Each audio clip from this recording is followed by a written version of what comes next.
This is Don't Panic, episode number 329, recorded January 10th, 2022. Hello, everybody. Welcome to this episode of Don't Panic, the technology podcast on gadgets, the internet, and you. I'm Sean Jennings, joined as always by a man who thinks Sub-Zero is a low-calorie sandwich. It's Colby Rabideau. Hello, Colby. It's not a low-calorie sandwich. See, I would have guessed it was like a Gatorade flavor. Gatorade Sub-Zero. That's pretty good. Or like Mountain Dew Sub-Zero. Yeah. Oh, yeah. Same. That sounds good. Right. What would a Sub-Zero sandwich be? Well, it'd have to just be like celery, which has 0 calories. Yeah. But no bread or anything else. It's not really a sandwich. Or it'd have to be cold.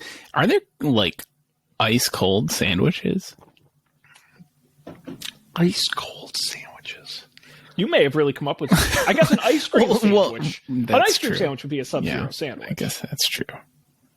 Like a Klondike That's bar. a good ice cream shop name where you only sell ice cream sandwiches and you call it Sub-Zero. Sub-Zero. But they look like little sandwiches. Like sub sandwiches. They look like bread and meat, but it's made of ice cream. God. I just it just occurred to me that there's a sub sandwich pun there. I said Sub-Zero sandwich, and like that was a little redundant. I didn't realize. That's what I meant by Sub-Zero. Right, I didn't get that until Sub-Zero, the low calorie sandwich. Anyway, off to a hot start here in 2022. Woo-wee. Good for us. Welcome to the new year, Colby. How are you enjoying it so far? Is it everything you dreamed it would be? It was good. I spent the first 3 days of 2022 having flights canceled and spending hours in the airport only to be sent back to where I came from. Well, on the upside, though, I'm sure you were stranded in a beautiful location like Miami or, balmy Santa Barbara. I don't know. Where were you? Balmy St. Paul, Minnesota. Oh, no. You couldn't even get to Minneapolis? No. Wrong side of the river. You got in the lesser city. Oh, no. Yeah. It's, I don't know. It was nice. It was very wintry until to that point, we hadn't had any real winter here. I don't think we'd had any snow. And they had tons of snow. It was great. Just, it could have been worse. Like, at least I'm thankful that we didn't try and change flights to a connecting flight or something and get stuck somewhere terrible, like, Cleveland. There was a connecting flight through Cleveland, and I said, "Ouch! You're just asking for trouble." That's a trap. That's the kind of thing you never come back from. But yeah, we made it back. I'm flying to Charlotte tomorrow, and because I booked the flight a little bit of a last minute, the company was kind of like the system was rejecting certain flights for certain costs. They wanted me to take a connecting flight to Charlotte from Hartford. Now it's a 2-hour flight without a connection. With a connection, it's like a 6-hour flight. And so I basically said, screw you.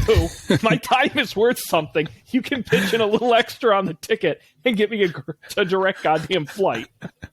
Well, that was literally there were flights they recommended to me that was like a layover in, I think one was it Dallas? I think it was a layover in Dallas to get to Charlotte. I was like, okay, I get it's a little cheaper, but no, I don't think so. Not cheaper for the environment. Or my sanity. That was my... So going out there, I had one flight canceled, and so originally my flight left at 7:30 in the morning, and at 11 o'clock the night before, they canceled my flight and automatically rescheduled me to a different flight that left at 6 a.m. And instead of going directly to Minnesota, it went from Boston to New York, and then there was a 12.5-hour layover. which is zany, because how many Boston to there must be a zillion Boston to New York flights. Why would they put you on one that's 12 hours away? I just don't know. Maybe that was the only one that had seats. I don't know. I can't explain. I don't understand why they didn't just book me a train ticket or something. Yeah, exactly. Oh, wow. Oh no! Whoa. Look what the cat dragged in. Oh no! It's Swedish supervillain Dan Miller. No, he's got the look. He's got the headphones. He's got the turtleneck. What's going on, Dan? I'm afraid to ask. Yeah, the car didn't get picked up. I don't know. Maybe we should just leave it at that. Oh boy. Dan's having a tough time of the things. Hopefully we can turn it around here tonight for you. Yeah, that'd be great. Yeah. Well, What's new? What's happening? What did I miss? We pretty much just talk about travel and flights, which I'm sure you don't want to talk about. So we can pivot. Colby, you tried. We saw a little bit of you trying some cross country skiing. Now I know you are a downhill skier, a fairly competent one. Tell me about. Is it harder to ski when there's not a slope? yeah, honestly, the hard part was not that there wasn't a slope. It's that the skis aren't attached to your feet, really. They're just attached to your toe. So they're like flopping around. Oh, now did you just put them on wrong? I'm pretty sure that's the way they're supposed to be, but I'm not I've never done it, sure. so I'm just double checking. Yeah. No. Yeah, it was sort of fun. I feel like I was kind of getting the hang of it, but it was also like negative 15 degrees at that point. So we didn't stay outside for an incredibly long time. And Dan, I know you've become quite the skier as well. Are you a fan of the flats varietal of skiing? I've never tried it. I would like to. It's weird but, because I don't. it's strange because like downhill skis, or at least most like today's downhill skis, have like they're like shaped in such a way that they like do stuff. Like they're Right. like when you press on the you like press it, you shift your weight in a certain way and like stuff happens. Like cross country skis are just straight. So like Just a couple of 2x4s you strap to your foot. right, no matter what you do, you have to like pick up your feet for anything to happen. Like no matter what you do, they just go whichever way they were going. It's very weird. My brother was a big cross country skier in high school, and he said it required much more concentration than you would think. Where it wasn't uncommon for newbies going a little too fast or not knowing what they're doing to careen off into the woods. Well, so that was before I arrived in Minnesota. Laura injured herself cross country skiing. She had a minor urgent care visit and has like a thumb support right now. Better to catch yourself with your hands than your face. That's true. Yeah. It was not broken or sprained, just like a very intense bruise. Is this a posterior bruise? Is that why you need the foam support? I don't know what posterior means in this context. Never mind. We'll leave it at that. Good. Well, that's wonderful.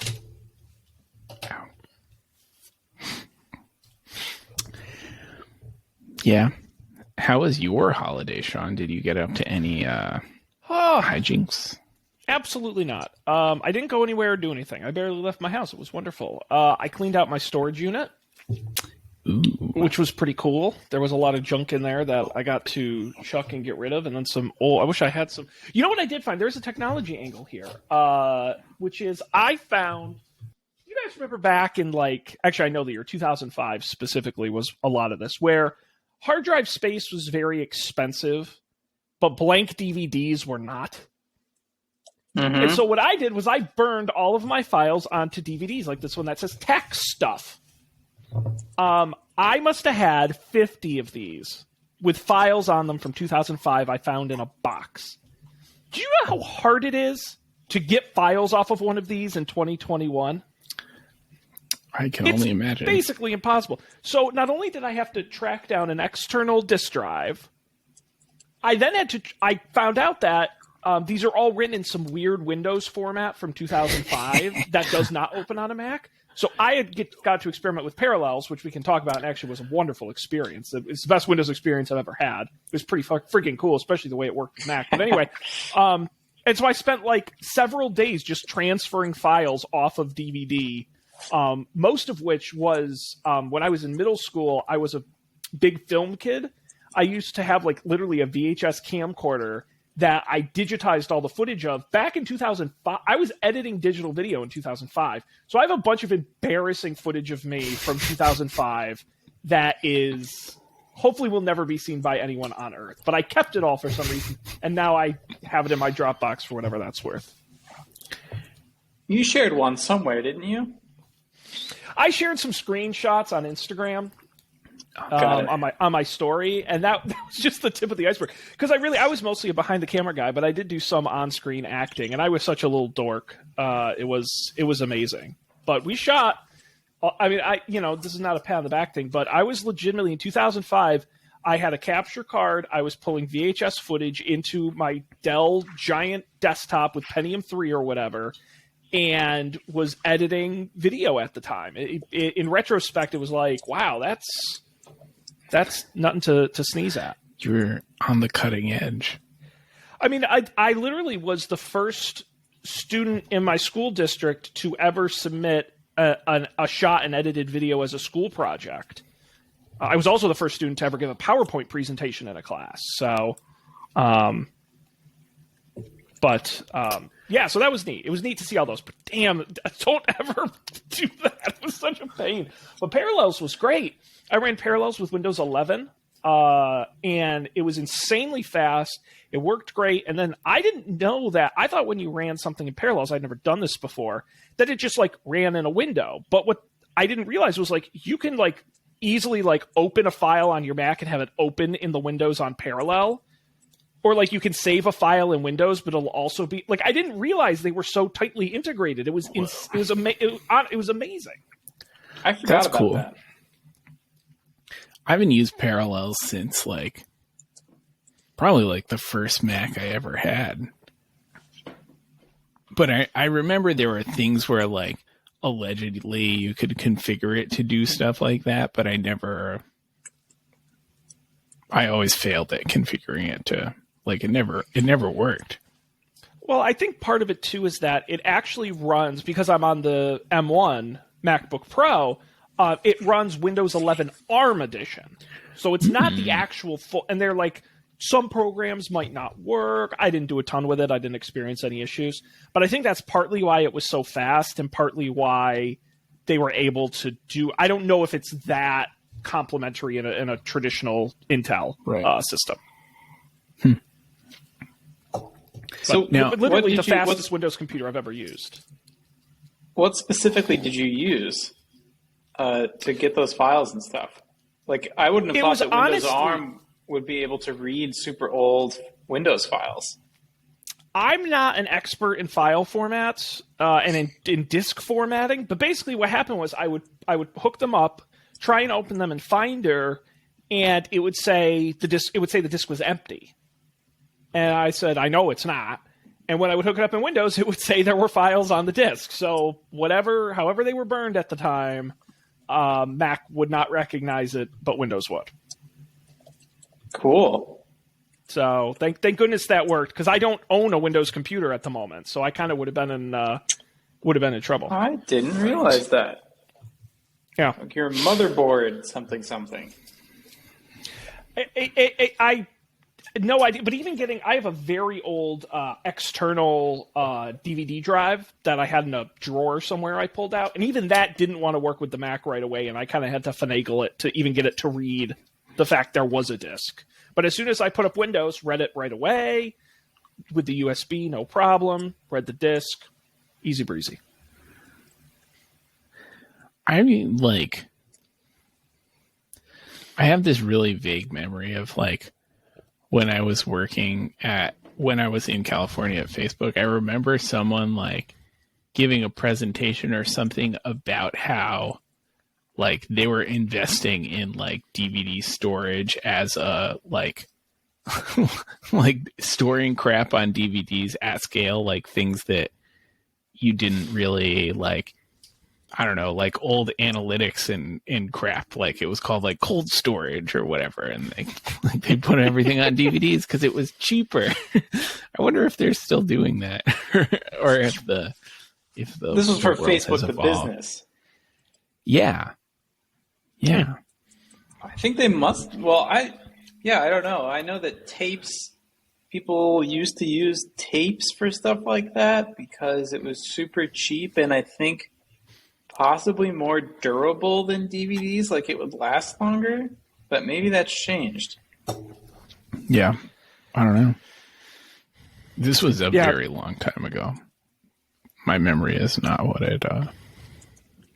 Sadly. Not very durable, as it were.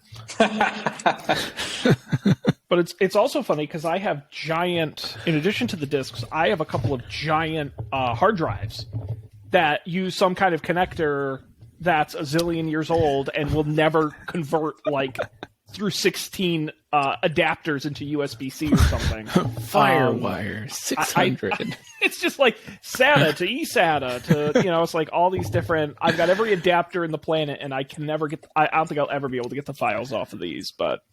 I miss computer connectors that like screwed into the back of the computer. That was cool. Coley, invent USB-C with screws. Bring it back. It's like the opposite of MagSafe. Yes. Screw safe. I listen, I think it's great. I miss the day back when you used to have a separate plug for keyboard and a separate plug for mouse. Mm-hmm. That were the same plug. Purple and green. Yes, exactly. Same plug, different colors. But I never tried. Did you guys ever try like switching them to see what would happen? No, I'd never thought about that. I feel like, would your computer explode? I don't know. I was assumed it wouldn't work. They did make it pretty easy to not switch them, though. There were a lot of color coding back in like those early, like your big compact desktop or something, your gateway computer, where everything was color coded. Audio in and audio out. That was always the reason the speakers weren't working. They had like 16 3.5mm jacks, and you had no idea what any of them did, and you only ever used one. But for some reason, there were like 6 of them. Was that for surround sound?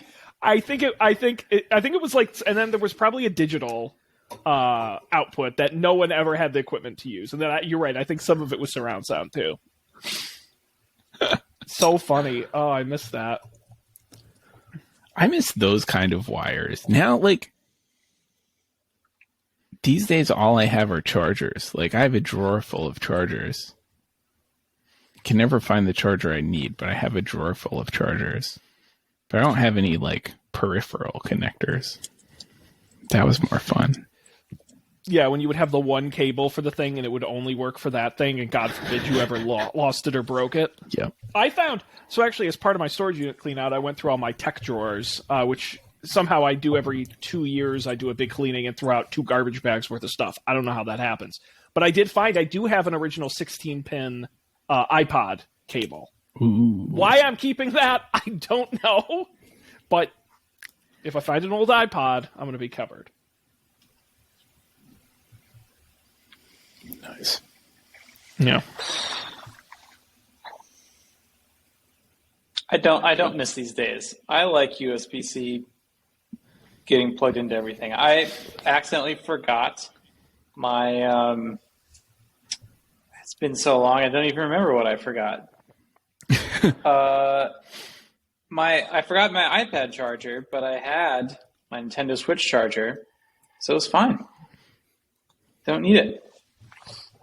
It's good that those two are one of the ones that works together and not one of the ones that doesn't. The only thing I have is the iPhone. That's the only non-USB-C, and I guess these headphones, actually. Those are the only non-USB-C devices I have, I think. But, I would ask you guys this, like, what percentage of time is your iPhone connected to a lightning cable, either for charging or for data? Like 1/3 of the day. Oh. For when I was sleeping. See, but I use wireless charging. Do you plug yours in at night? Oh, no, I guess, you mean literally. Right. When normally I use MagSafe, yeah. Because I am like, I agree lightning is kind of bullshit, but at the same time, like, I'm never looking, I'm very rarely, I should say, looking for lightning cables because everything is just, I'm pretty well equipped with wireless at this point. That's true. I do have a lightning cable on my desk that I switch between my trackpad and my iPhone. Oh, yes. That's still so. When are we going to get wireless charging in those things? In the trackpads. Imagine if the trackpad was a wireless charger. It wouldn't be a very good trackpad, would it? If you had to put your phone Your phone would always be sitting out. It's like you're trying to move around the phone. It's like the mouse. It's like the mouse with the charger on the bottom. When your phone is on the trackpad, your phone becomes the trackpad. Oh, now we're talking. Yeah, why do I need a trackpad at all? I just want to click on my phone. Cut to Colby plugging in his phone with lightning to charge it, and he's using it as the trackpad. Oh, this is so much easier. I don't think that's a bad idea. I think there is an app for that. I had to do that in a pinch once because I didn't have a mouse and I needed one. Oh, right, because I wanted to close the lid on my laptop and connect it to a TV, which you can't do on a Mac unless you have a mouse. So I downloaded an app and got a mouse.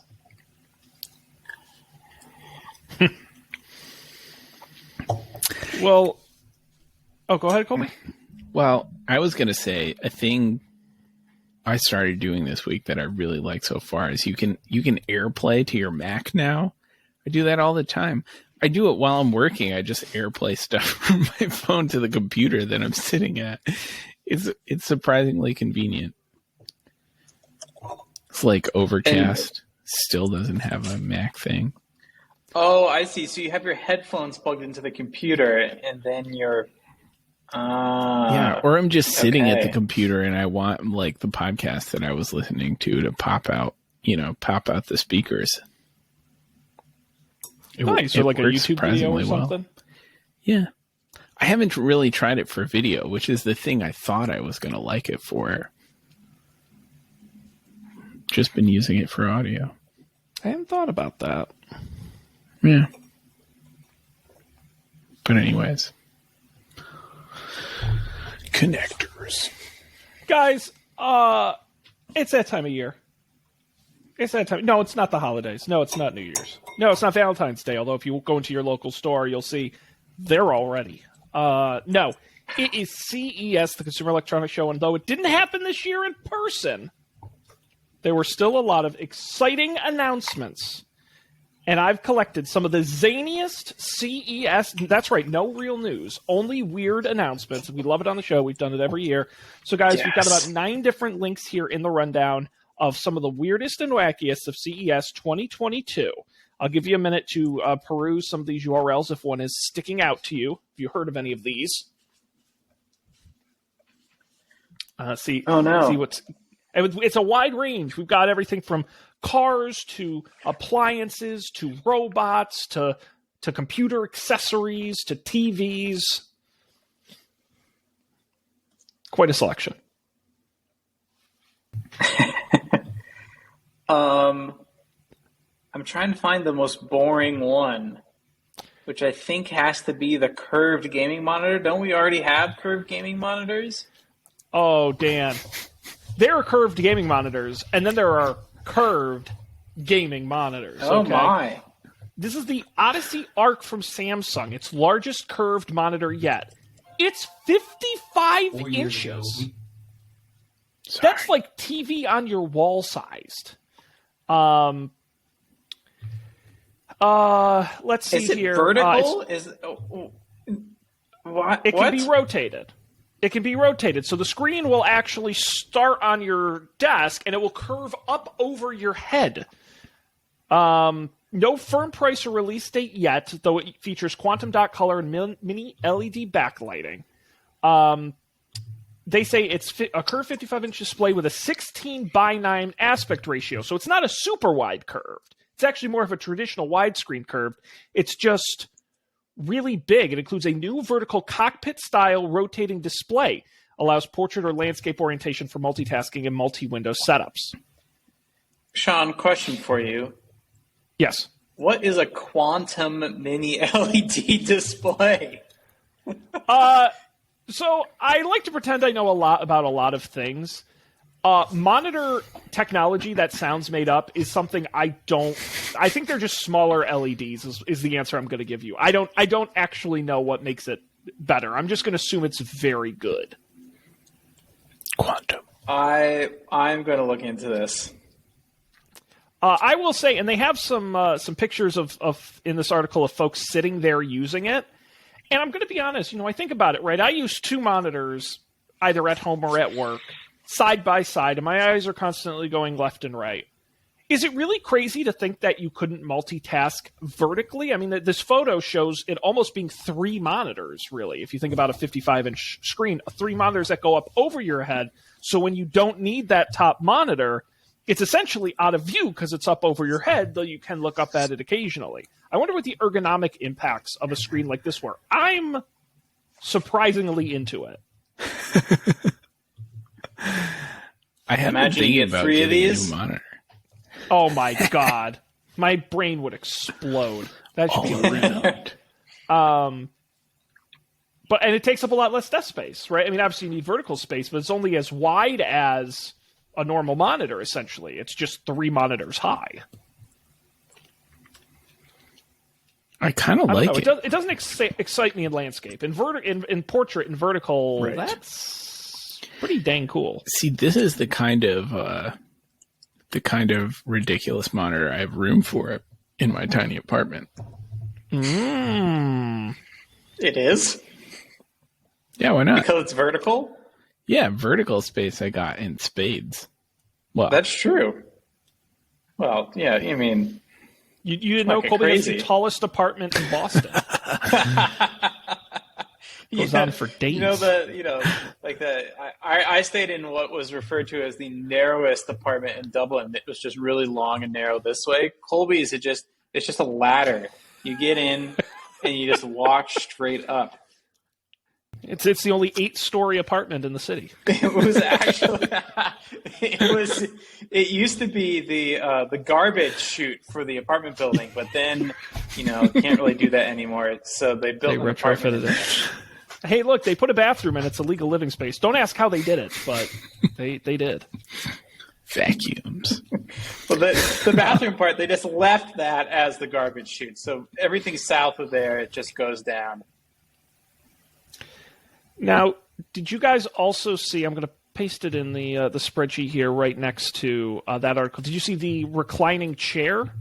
The OLED throne? Oh my god, they made a reclining chair? Baby. They did. It's from LG. It's called the Media Chair Concept. Now, it's a concept. It's not a product. They're saying they're not going to sell it unless people want to buy it. But it is basically a... speakers built into the chair and a speaker in the form of an OLED panel itself. It's a 55-inch panel with a 1500R curve. You can also rotate between portrait and landscape modes. You just press a button and it'll rotate it for you. And no matter how you recline the chair, the TV is always in perfect eye line. They also have, you scroll farther down, they have the virtual ride concept, which is like an exercise bike attached to a monitor that's not only in front of you, but wraps overhead of you. Why doesn't that one wrap around too? That just doesn't seem like enough. Maybe they can only make long displays and not wide displays. Like the technology just isn't there. Right. You get one vector sideways or up and down, but not both. Yeah. And it would be crazy to do it the long way. Yeah. I mean, that chair does look comfortable. Imagine we can do this show just strapped in, lounging. Coming to us from our podcast command centers.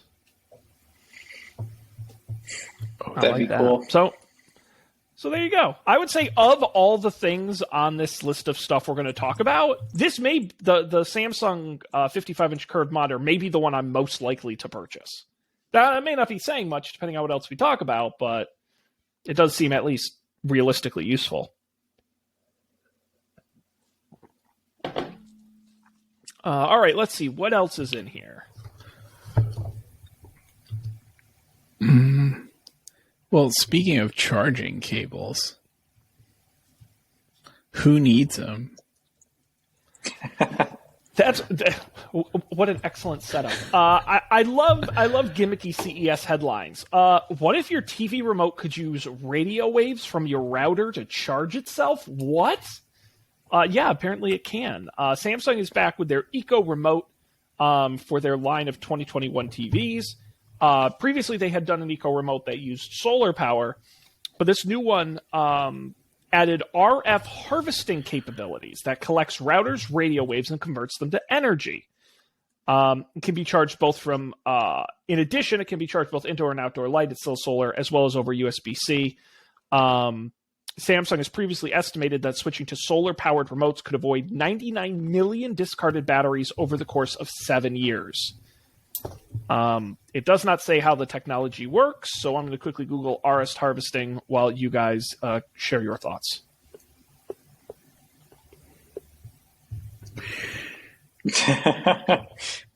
I wonder how often people replace their Samsung TVs. If it's a Samsung, pretty darn often. I still have my dumb Samsung TV that I bought in 2014 and just keeps on working. But then again, how many batteries have you put in the remote over all those years? You know, I honestly can't remember the last time I changed the batteries in the remote. I don't know that I've ever changed the batteries in the remote. I don't really use the remote. Way. I mean, I must have done it at least once, but like it does the HDMI like CEC thing pretty well. And mostly I use things that turn it on for me and turn it off for me. I don't know. I told you, so like my old TV, I got into a situation where I couldn't turn the TV on, I think, because every time I turned it on, something would turn it off. And that was really bad. Because it was really difficult to fix that. I had to be super quick on the button pressing. And now, whenever I turn the TV on, when I have this thing enabled, if the PlayStation 5 is on the input that is selected, then, or actually, let me rephrase. If the input that is selected is not the Apple TV, then what happens is I turn the TV on, say by holding down the PlayStation button. That turns the PlayStation on, which turns the TV on. Somehow the Apple TV turns on and then grabs the input. So it always switches to the Apple TV. Then I have to pick up the goddamn remote and switch back again. So I just turned it all off because I was like, I need the remote every time I do this anyways. So I just turned it off again. That's so annoying. Yeah. I have that. I inherited a universal remote from my mom, which I might try. I don't know how that works in the age of Bluetooth and stuff these days. Huh. So when I'm using the PlayStation, I have to like quarantine the Apple TV remote. Like it needs to be like on the shelf under the TV. Because if you touch it at all, the Apple TV immediately steals the input from the PlayStation. But I've never. Explain this again. Is this my problem too? Well, if like any of the buttons or the clicky pad on the Apple TV remote will make the Apple TV like HDMI to the Apple TV. So that is like a common problem I have is the Apple TV remote is in the couch. I'm like playing PlayStation and I shift the wrong way. And I bump the Apple TV remote like volume button and suddenly the Apple TV is on the screen having replaced whatever game I was playing. Why is that so hard? It doesn't seem like it should be hard. It's almost like Apple doesn't put a lot of thought and effort into Apple TV. Huh. Well, I mean, I just mean in general, like why doesn't that HDMI thing work? It's been years. Like I got my TV in 2014 and it works okay, but it seems like nothing has gotten better. I don't know. It's a good question. I wonder what that protocol actually looks like. And I wonder how much, because my only explanation for my restart loop that I got on my old little TV is the clients must be keeping state. And, right? Because it's not like, otherwise, why was, something was keeping state after the TV was turned off. I would expect that the way this works is if I turn the TV off and turn it back on again, that, none of those devices should keep track of that. Although I guess they do know about it, because if you turn your TV off, sometimes like the Apple TV turns off, for instance. Well, so I don't know the Apple TV super well. I've never had one. How is it switching HDMI? Is it doing it over IR, or is it doing it directly over the HDMI? I think it's doing the HDMI thing. So it has to be, but that means it has to be plugged into a specific HDMI port. Your Arc is the name of the technology that allows it to control it. Most TVs only have one Arc port. Arc have you is tried? Different. Okay, so Arc. It's something I'm really confused about. Arc is basically like, wouldn't it be great if we just took one of your HDMI ports and made it a sound input? As far as I can tell. CEC is what I'm thinking of. Yeah. My mind was boggled by Arc when I had to set that up 2 years ago, 2 years ago. It's like, just it all happens over HDMI. I was like, great. And I didn't think about it until I went to set it up. I was like, but what do I plug the sound bar into? Like, oh, it's one of your HDMI ports. I was like, what the hell? I'm losing an HDMI port? It just sends sound? See, I think the problem with CEC is that the TV can turn off devices and devices can turn off the TV. And that's where I think the loops always come in, because that's where it must come from, right? Where it's like the TV like turned on, but this other thing thinks it's off. So it turns off the TV. It seems like a bad idea. Well, apparently, from what I Googled in 3 seconds, there are CEC settings in your TV menu.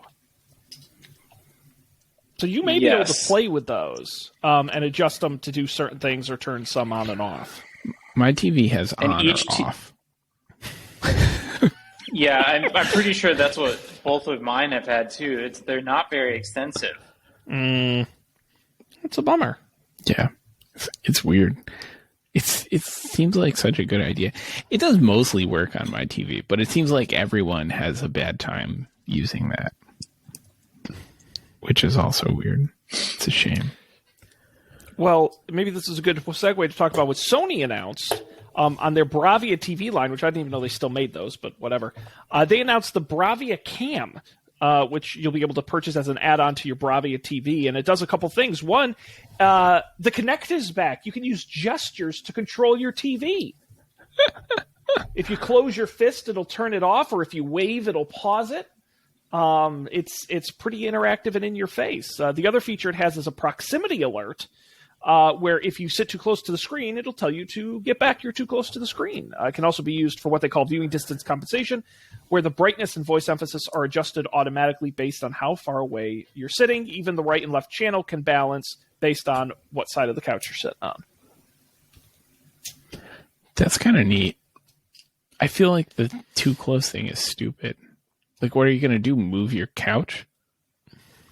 You don't, like, walk right up to your TV, don't get a good look? Right. It's not like an interactive... It's like a one-time thing. I don't know. It seems weird. My TV has a built-in camera. I think the built-in camera had... Why haven't we done the podcast from your TV? Well, I was going to say, I think the built-in camera had, like, gestures and stuff that you could do. I'm going to have to fire that up later and see if it still works. It probably uses some, like, very short-lived Samsung, Samsung My Chat that went out of business. Oh yeah, 10 for years sure. ago. Definitely. Definitely. Yeah. So, for all those Bravia TVs out there, get yours today. All right, what else is in here, guys? Tough choices. It's time to get into the good stuff. Let's talk about this ridiculous laptop thing. Actually, this is kind of close to what we were describing as Colby's new touchpad. You're not wrong, and I feel like this isn't the first time we've seen a. Was it Razer that had a computer where the trackpad was a screen a while back? I think so. Lenovo's taken it. Lenovo's taken it to the next level. The Thinkbook Plus Gen 3 has an 8-inch secondary screen built into the base of the laptop next to the keyboard.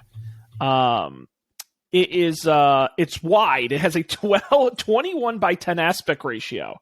The primary screen, I should say. It's ultra wide. If you look at the whole computer, it is a very wide screen. The 8-inch secondary display has an 800 by 1280 resolution and supports a stylus that comes integrated into the body of the computer. They showed off a couple of use cases for that secondary screen. You can write notes on it, and it syncs with OneNote. You can put things like Twitter and Spotify down there. You can pull up a calculator. Pretty cool. You can mirror certain smartphones or extend apps. It'll start at $1,399 and will ship in May. Wow, that photo of it kind of at an angle, because when I first saw it, I was like, oh, it's just a small keyboard. But no, it's a wide laptop. Yeah, it's a regular laptop that they attached like another half laptop to. That's crazy. It is hella wide. Seems it would be really 17.3 weird inch screen to be typing off to the side of it. I would think.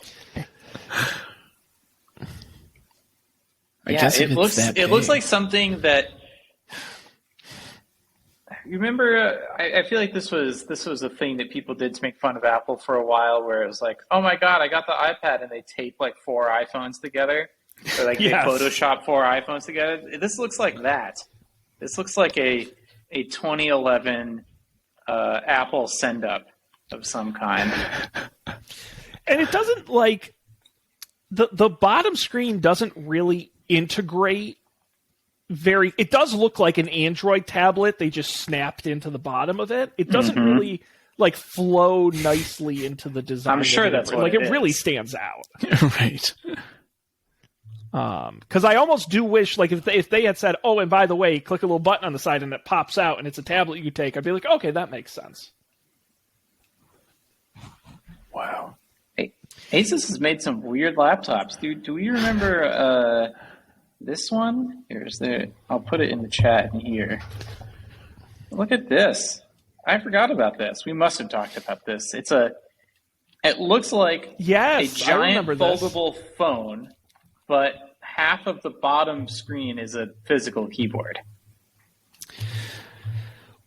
Yes, I do remember that. That was great. What if the touch bar, but it's even bigger? The touch-ust bars?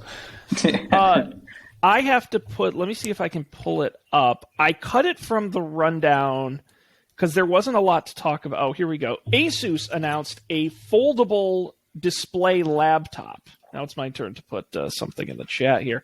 But basically, it's a 17-inch screen that folds in half to create a 14-inch, or how big of a display here? It's a 17.3-inch laptop with a foldable OLED screen. It's essentially a 17-inch tablet that you can fold in half, where the bottom half of the screen can be used as a keyboard, where the top half is just a display, or you open it all the way up to be a full tablet. This is blowing my mind. Just looking. Essentially, this looks. It's crazy. It looks like one of those MC Escher paintings. This first image here, I can't wrap my mind around what's happening. It's a 12.3-inch laptop when it's in clamshell mode. Here's my question. So are we all yeah. looking at the same image where it's like screen with keyboard, screen Yes. folded, giant screen. That other thing that looks like a book, how did they contort that shape into that book shape? What is that? It's just the computer folded in half. Like fully folded all the way in half. Yeah.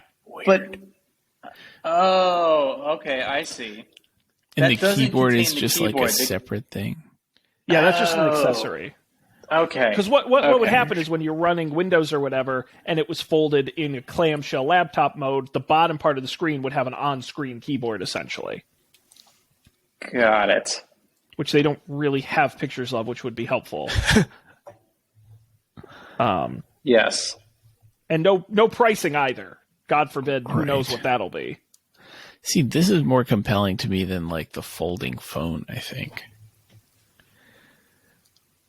It looks crazy. I agree with Dan. There is something upsetting about how it looks. Because imagine if someone walked up with a 17-inch tablet, which is big for a tablet, and then all of a sudden they just went, and they just like snapped it in half, and then put it down and started using it as a laptop. I would lose my mind. It could be cool. I don't know. Absolutely crazy. I agree, though. I do think that, like a foldable phone, you're constantly folding every day. Like this, you're right. I feel like this you won't break in half necessarily, like a phone. It does feel a little more secure. Yeah. But also totally unnecessary. Insane.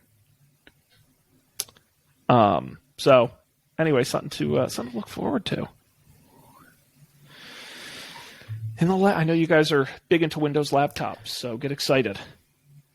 My favorite thing about the giant one with the tablet next to the keyboard is like that the marquee image in this article is it displaying like a huge battery indicator. Yes. Like, why is that the coolest thing? It has a battery, man. That's pretty cool. Right. Maybe that's some editorializing by the Verge people, but Well, and they explicitly did not announce battery life, I will also say, according to the article. woof. Yeah. So I think that to me looks like a advertised product shot. I think I don't think The Verge got full access to this thing to take photos of. Right. I forgot that this didn't happen in real life. Right. Crazy. exactly. All right, guys, we have time for one more of these stories. We're chugging our way through them. Only one We got more. well, we can do two more, really. We got a home robot, a color-changing car, an automated cocktail machine. Any of that sound... I definitely want to talk about the home robot because the home robots, this is my hobby horse. Well, you might like this one, Dan, because it's extra simple. It's a self-driving shelf. A startup named Labrador. You got to watch this video. Labrador Systems has rolled out two robots, Caddy and Retriever. They're both about the size of a side table and come equipped with wheels and sensors that let them navigate around your home. They'll move between locations on command, steering around obstacles and people. The robot's max load is 25 pounds. They move at a steady walking pace and recharge themselves automatically overnight. The big difference between the two models is that the Retriever can lower itself and has a pair of conveyor belt-like arms that let it grab trays. But really the idea is just to move things from point A to point B. They say it focuses on people with mobility problems, the elderly, individual with chronic conditions. Basically, it's just meant to lift things and carry things, and not anything more complicated than that. They believe people will be able to retrofit refrigerators to have trays in them that the robot can pull out, or trays that could sit on top of counters the robot could pull and carry around the house. But they don't intend for it to be a lot more complicated than that. That's awesome. I'm watching this video. This is great. You could put the laundry basket on top of the little shelf robot and just tell it to go bring the laundry over. That's cool. Oh, they put the dog food on top of the shelf robot, and the dog's chasing it around. That's not going to end well. They're going to cost around $5,000 to $7,000, depending on which machine you get, and various accessories. You can put on a deposit now. I don't believe there's an exact ship date on it quite yet. Does it say how much they can carry? 25 pounds by weight. This is kind of like a mobile standing desk, also. Yes. That'd be a flex. You could do a walking video call from the top of your $5,000 shelf robot. You just chase it around all day. It's going away. It's running away with my computer. Yeah, it moves at a steady walking pace, they said. Right. Wow. Yeah, I think this thing's hella cool. I'm going to rep for the Labrador here because I think I am annoyed by people overthinking the home robot. Like it has to do a million things. And I'm like, maybe we don't all need home robots. Only some people need home robots who actually need them. Like, I would never buy this. I don't think it would be useful. But I absolutely get how it would be useful for some people. Like, that's great. And the same reason I don't have one of those motorized chairs that take me up the stairs. But I think they're great for some people. I was thinking about this. So hopefully, if all goes well, although, there's no guarantee, but eventually someday I might be moving into a house that has stairs, which I haven't lived in a house with stairs in many years. And it really throws a wrench into all these robots. As soon as you add the stairs, what I'm going to have to take the Roomba up to each floor, and it's or get 3 Roombas? No way. But as soon as we can get one of these robots that can cheaply navigate stairs, like a shelf robot that can navigate stairs, that suddenly becomes a lot more useful to a lot more people. Imagine being able to load up your shelf robot with your laundry in the basement and have it bring it up 2 flights. Yeah. That's great. Absolutely. And have it take trips. Be like, all right, here's 2 laundry baskets. Just bring the laundry baskets upstairs. See, I want one of these that follows me to the grocery store and then carries my groceries. I heard about that. I heard about that somewhere else. Let me see if I can find it. That sounds amazing.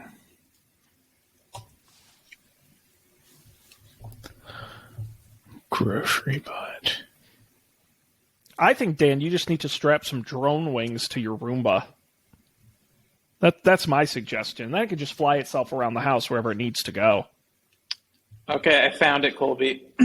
I'll put this in the chat. This thing supposedly will follow you around, and you can give it your groceries. It's basically a cooler on wheels. Oh my god! Look at this thing! Oh my god! That thing is very ugly. It is. It's too short. Can't be that short. You feel like a ham sandwich, like a 6-pack. I mean, I can, but I don't want to. Oh my god! Look at the photo. This is the funniest thing I've ever seen. This looks like some guy built it in his basement. Out in the real world. And then he handed it over to a way too expensive design firm. I also like how the pictures are all incredibly flat landscapes. Yeah. So flat. Oh, wait, they make a bigger one, Colby. Oh, do they? Here you go. The Max. Shop. The Jita Max. No, it's just the Jita. The big one up to 40 pounds. I mean, by weight. That's not nothing. I don't know what the interior dimensions are. I like you see the photo with the robot joining them at the picnic? It's also cheersing.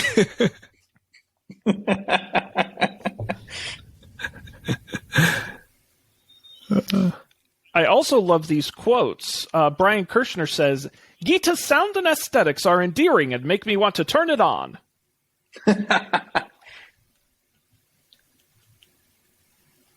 This is wild. Oh, it's only $3,000. And it comes in signal red. See how it works. Why don't they have any videos? They say it holds 10 days worth of groceries for a single person. I call bullshit. What are you eating? Like just Soylent? It whole, according to Google, according to Google conversion, it holds 11 liquid gallons. So I guess you could put 11 1-gallon containers in there, which is not probably not that though, is a because decent amount. But not really, right? Because then there would be a bunch of wasted space, right? Like right. You empty the containers into right. You could empty 11 gallons of milk into the Jita. Slosh it around home. It does say music streaming. Yes. Nice. So we'll stream music. You could be one of those people walking down the street with a boombox, Colby, and your groceries. Right, but the boombox is following you.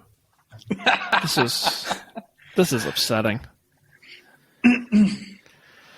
They literally don't have any videos on their website. They're suspicious? There must be. Maybe. Very suspicious. Is this a pyramid scheme? Who knows? Here, I found a video. That's 2 years ago. Wow. This sucks. Here we go.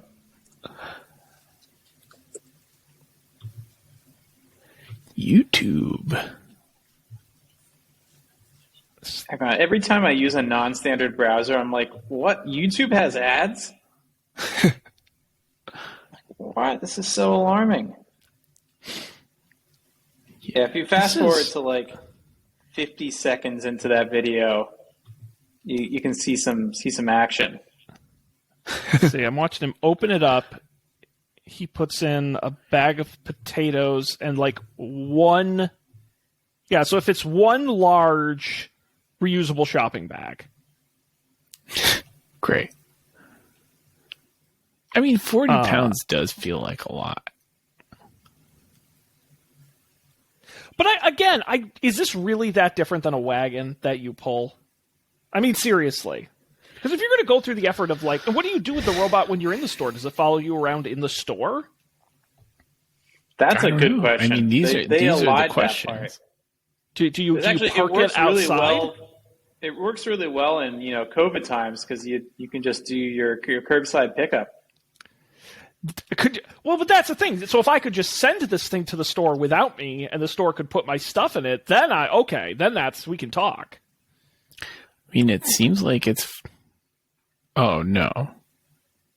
The lady's in. No. The lady went into the store without the robot. Yeah, see how long your robot lasts sitting outside the store. Right. Make sure you chain it to the bike rack. Well, it has defensive countermeasures. Oh, really? Can shoot out a taser people? That would be... Again, every idea you've pitched, I'm like, that would make me more interested. You're really helping them out. R2-D2. Yes. It also shows holograms as well. They partnered with Elon Musk for version 2, and it has a flamethrower attached to it. Again, all upgrades. This thing just terrorizing the neighborhood. Just playing heavy metal music out of its music streaming app. Going to picnics. Hey, you could do Korean barbecue at the picnic with the flamethrower. Hey guys, I know you didn't invite me to this picnic, but check out my cool robot. It has a flamethrower. Would you like it to cook your food? Very normal. See, this is why I love CES week.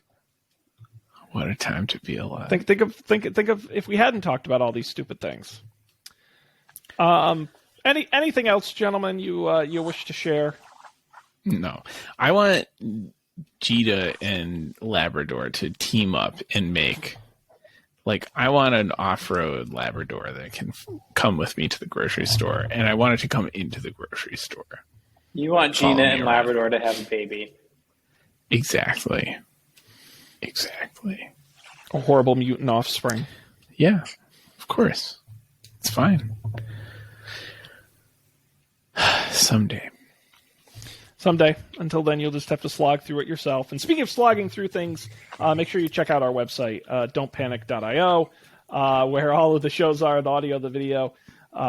It's a great place to be. And, of course, subscribe to get podcasts. Guys, I got to talk about Up for Debate for a minute. I know you guys are big fans. I'm sure you listened to last week's new episode. Dan's nodding his head. Dan, what was your favorite part? Definitely. I like the part where Matt said something ridiculous and you were just trying to cope with it.